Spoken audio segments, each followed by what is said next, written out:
My name is David Friedman. I'm the CEO of VividGro. I'm also the CEO of Panther Capital, which is a cannabis-only investment fund, and VividGro is a portfolio company of Panther Capital.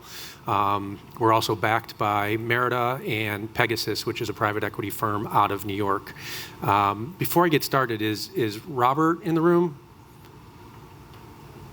He's not, okay. So the reason that I'm here at an AgTech conference is that we originally started as a lighting company, an LED lighting company as part of a larger lighting company. And I was brought in both as an investor and as an operator to transform the lighting company into something more meaningful. And as I began to look into the agricultural space, both cannabis and non-cannabis, and just for reference sake, our business is about 50-50. Although cannabis tends to suck most of the oxygen out of the room, we do about 50% of our business in non-cannabis, only in indoor farming. And so as we started looking at the agricultural industry, we realized, and there's a statistic out there of the 20 top GNP industries around the world, agriculture is number 1 or 2 in almost all countries. In terms of digitization, agriculture is far and away dead last in almost every category.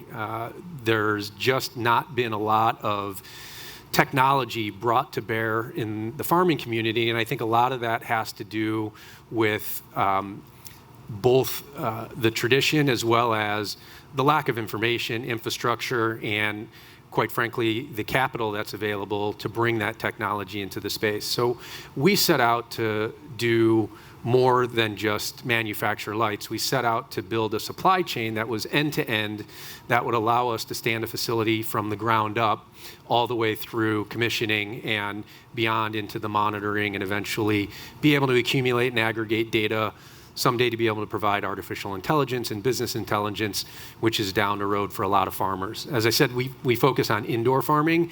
Obviously, there's a lot less that we can do in an outdoor farm than we can do in an indoor farm in terms of controlling climate and that type of thing. So let me just talk about a case study that we did here in Florida for a non-cannabis farm. And the reason I want to do this case study is while we were involved in it, they produced what we kind of endeavor to do at VividGro, but they kind of did it on their own. We acted as a participant, and I thought it would be a good case study for people to understand that, while there are companies like us out there, what's more important is understanding how all of these disparate pieces come together in an indoor farm to help you be more efficient, more sustainable in the products that you grow. So Hardy Fresh is a new facility. It's a 54,000 square foot facility in northern Florida, up near around the Orlando area. It's been stood up to produce leafy greens and vegetables and some microgreens. I don't think they're online just yet, but I think they're literally within days. And we were originally brought in to do the lighting and began to collaborate with Hardy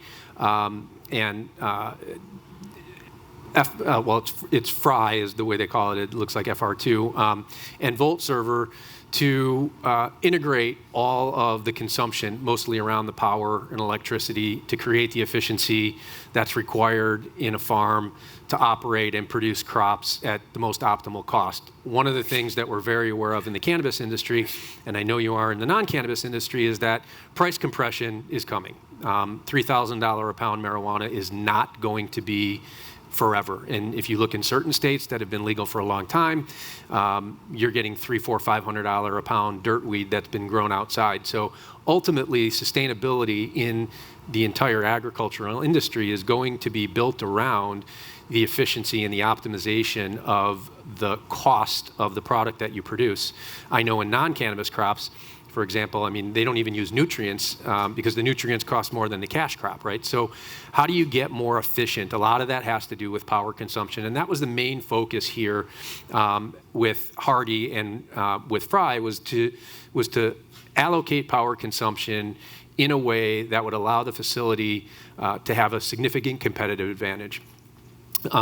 Volt Server is a distributed power system. So most people Think about indoor grow facilities. You've got lights hanging from the ceiling. Those lights put off a tremendous amount of heat. And so there's a lot of load balancing that needs to be done between the HVAC, environmental control systems, and things of that nature. What people are less aware of is the fact that you can actually distribute that power outside of the grow facility into a separate room, and you can throw that heat off. Now, that's both good and bad, depending on where you're at. In Florida, it's good. It doesn't get cold in Florida, and so the heat that comes off of those power supplies is not a requirement, and you'll spend less money cooling. If you're up in Canada, a lot of the guys that we work with don't want that power supply distributed outside the room. During the winter, it throws off heat, and that's less money that they got to spend to put energy into the system. So understanding the facility that you're going into, the climate and all that stuff is where everything begins, and that's where a lot of mistakes are made, is that cookie cutter approaches are taken towards standing a facility up that don't take into consideration a lot of things that may be appropriate in the south that aren't in the north, things of that nature. So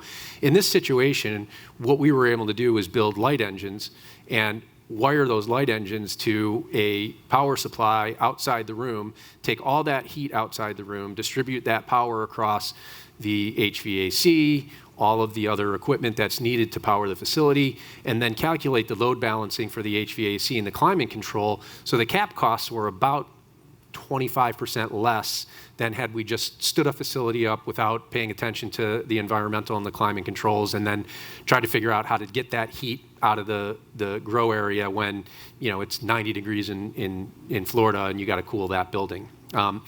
Fry was actually the lead on the technology integration as opposed to VividGro, which was fine with us. What we want most importantly is to be integrated with a supply chain that really understands how to stand up a facility, so that at the end of the day, a lot of time and energy goes into standing up a facility. Not as much time and energy goes into maintaining a facility once it's commissioned.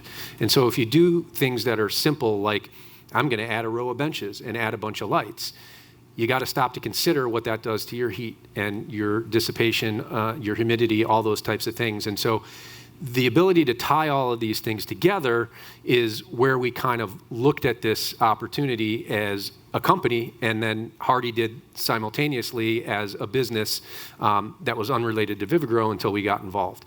So you can see here the benchmark against the annual energy consumption, and you could see about a 75% savings in the projected energy consumption in the facility that we stood up. And then you can see the contributions to the energy savings that's broken out by the different components that go into standing up a facility. LED lighting, as opposed to what normally in a non-cannabis facility would be either HPS lights or fluorescent lights, is about 40% more efficient. But that efficiency is only beneficial if you construct a facility to take advantage of that on the CapEx side, so that you're not spending an extra $50,000 or $100,000 putting in equipment to cool a facility that you don't need to cool. So knowing that up front was really, really important to Hardy. And then moving into the external device drivers, Volt Server, an additional 10% was able to be projected to be saved off of the energy efficiency and contribute to the sustainability because of co-locating that power. The automation control system is something that is a bit more nebulous.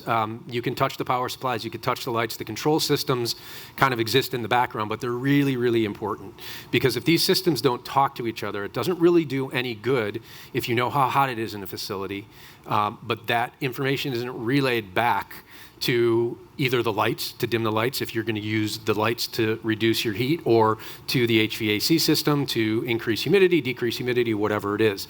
A lot of people put all the systems in place, they calibrate, but they don't have the ongoing monitoring and maintenance. What Fry did is they pulled everything back to a state-of-the-art commercial, what we call kind of a home run facility, where all that data is aggregated. Now, over time, that intelligence will be able to feed back into the system, and Hardy will be able to automate their grow based on certain beneficial outcomes or negative outcomes, as it might be. And then there were other measures that went into the cost savings that we figure accounted for about 15%. And so in standing up a facility like this, 56,000 square foot facility, you're talking about a savings of probably $250,000 a year in energy consumption alone, not to mention CapEx savings of maybe $1.5 million going into a facility.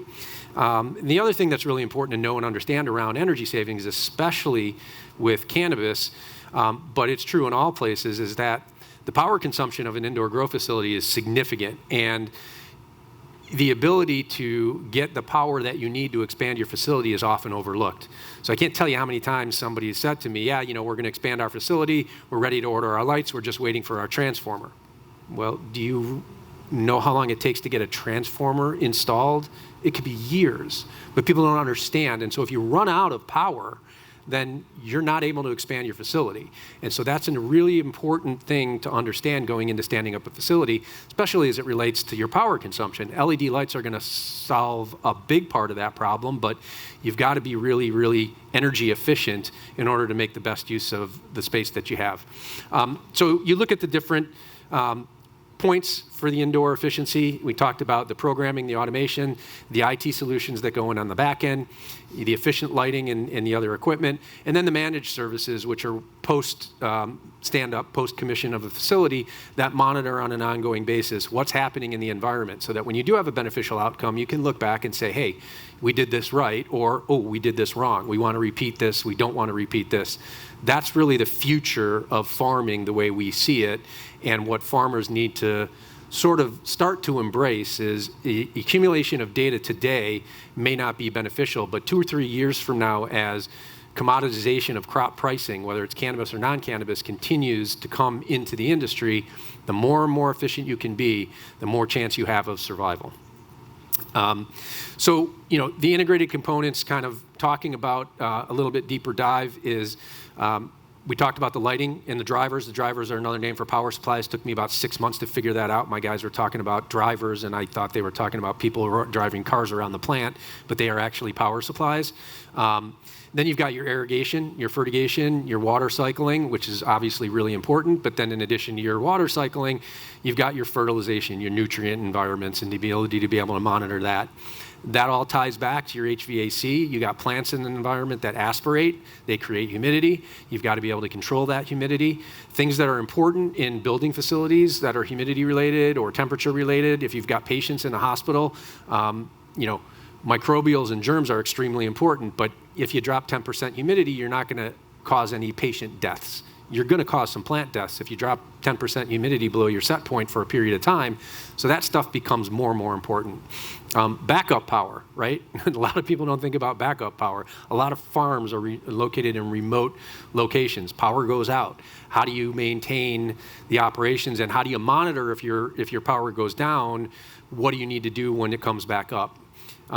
Motors, cameras, and security features are primarily for the purpose of monitoring an environment right now, but down the road, the goal is to use the cameras to be able to create early detection and warning for plant health, even microbials, pathogens, things of that nature. And then, of course, on-site and remote monitoring, management, alarming, and automating. And so typically what we see is a farmer will come in and say, hey, we want to know what's going on, but we don't want to spend the time and energy to monitor this stuff. And so instead of having to be at my facility until 10 o'clock at night, I could be home with my family having dinner. And then they get 10 alerts at dinner, and they have to get up and go into the facility to switch a knob, and they come back and go, okay, you know what, my family's actually more aggravated that I have to keep leaving than the fact that I never showed up. So is there anything you can do now so that I could press a button and do these 10 things that I do on a repeated basis? So it kind of progresses naturally. We find that we can't force the farming community, the agricultural community, to embrace technology. They sort of have to figure it out on their own, but we can be there to back them up with the technology that's necessary to create the most efficient environment when they're ready. I think that gets me down to about 45 seconds and the last slide. Thanks for having me.